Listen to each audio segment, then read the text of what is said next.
¿Qué tal? Buenas noches. Bienvenidos a Espiral. Hace 20 años surgió el movimiento Zapatista de Liberación Nacional que le permitió a este país reconocer con vergüenza el estado de discriminación que viven sus distintas poblaciones indígenas. Un par de años después se firmaron los acuerdos de San Andrés Larráizar.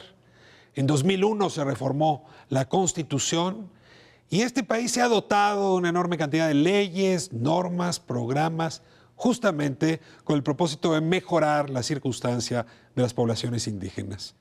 Sin embargo, cuando uno se atiene a los indicadores de desarrollo humano, revisamos las cifras en materia de educación, salud, alimentación, vamos a encontrar que nuevamente el grupo más discriminado hoy en México es el mismo que era en 1994, las poblaciones indígenas. Ese es el tema que abordaremos esta noche en Espiral. Comenzamos.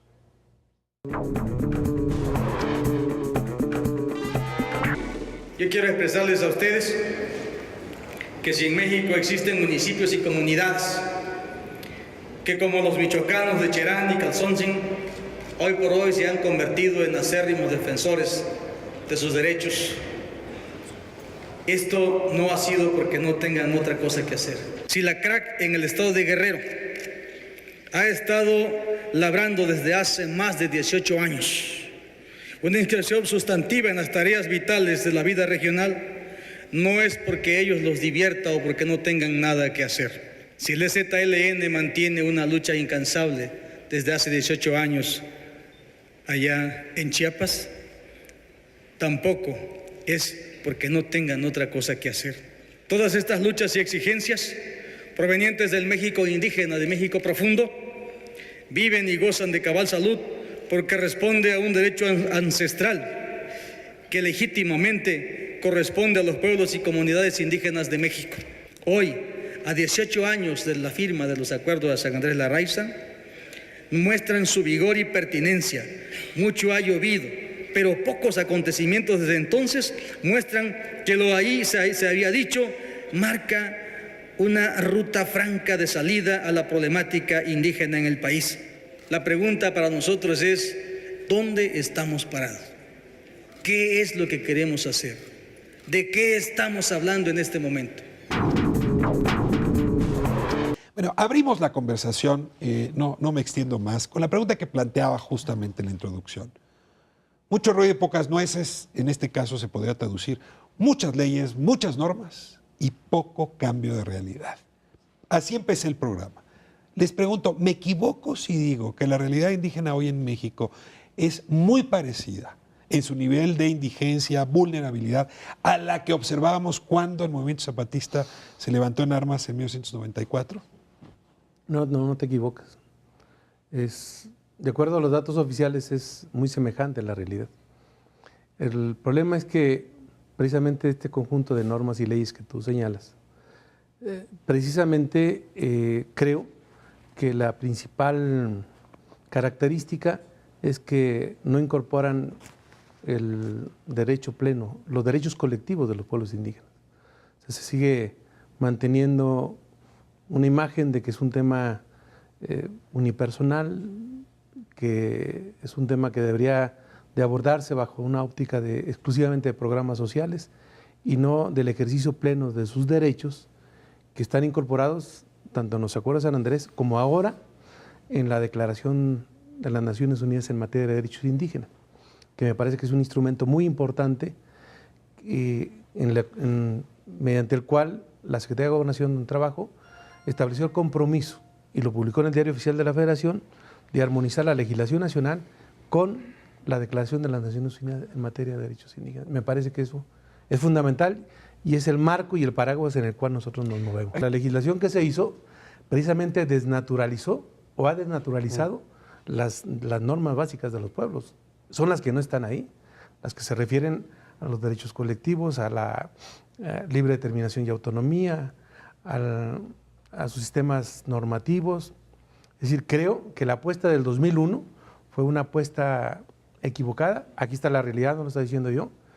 No puedes exclusivamente sustentar tu política pública en programas sociales y no empoderar, en el buen sentido de la palabra, a las comunidades con los derechos que les son consustanciales. Ahí lo que dice la ley, y es ahí donde se truqueó San Andrés, es que los pueblos indígenas y comunidades indígenas son sujetos de interés público.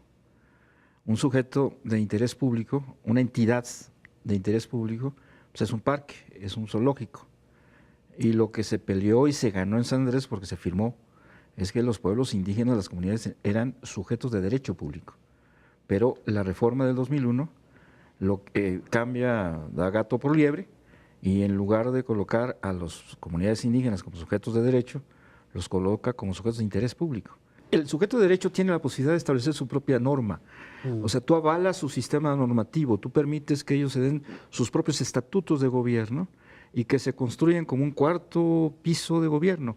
Llámale como quieras, nivel de gobierno, piso de gobierno. Esa comunidad entra y forma parte de la construcción jurídica e institucional. Y tiene sus propios sistemas normativos y puede establecer de tú a tú una relación con los otros niveles de gobierno.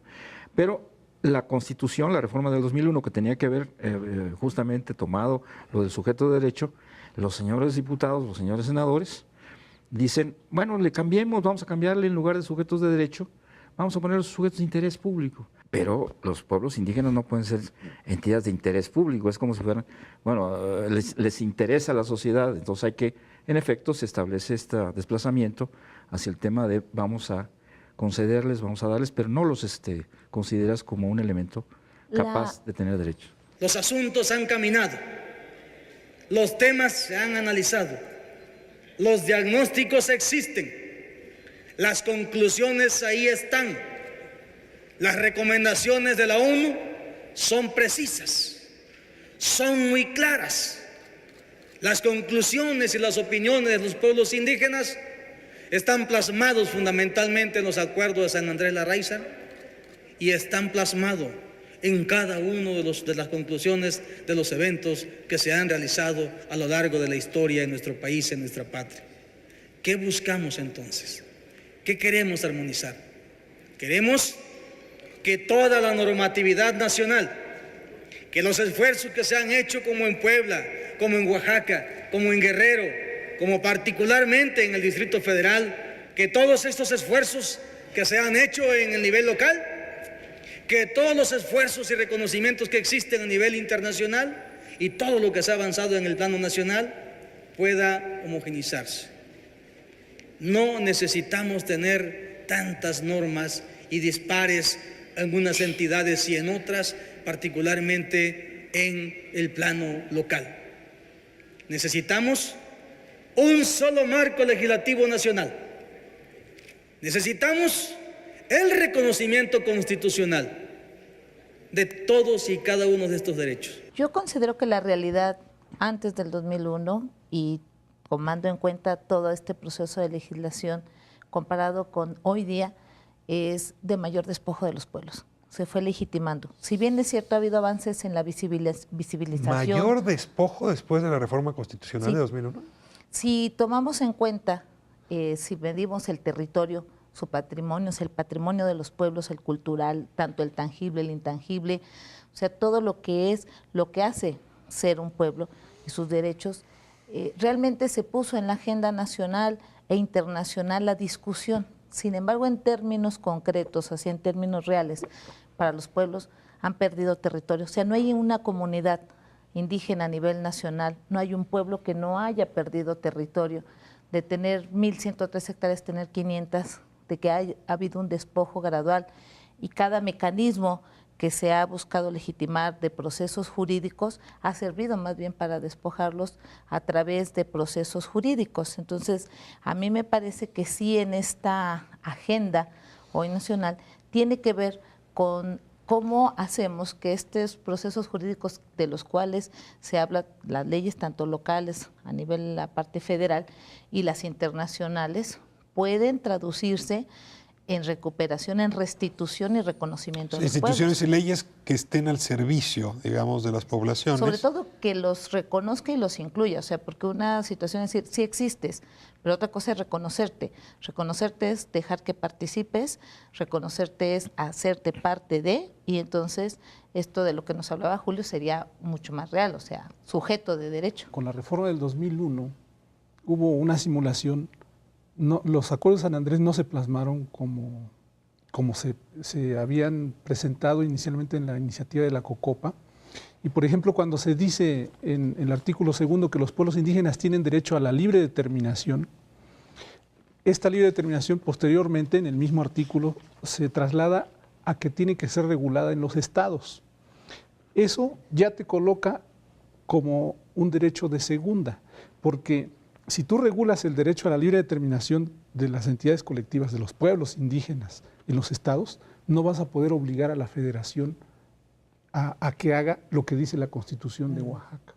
Entonces, les niegas el derecho a la libre determinación al mismo nivel a todos los pueblos indígenas del país y el derecho se lo podrán ganar de acuerdo a la correlación de fuerzas que puedan tener en sus respectivos estados. El tema del despojo que ya se mencionó aquí queda de alguna manera legitimado también en el 2 constitucional cuando ahí se establece que los pueblos indígenas tendrán derecho preferente a los recursos naturales que existen en los lugares que ocupan, ni siquiera se dice tierras, y estos podrán ser con derecho preferente, pero siempre y cuando se respeten los derechos de terceros.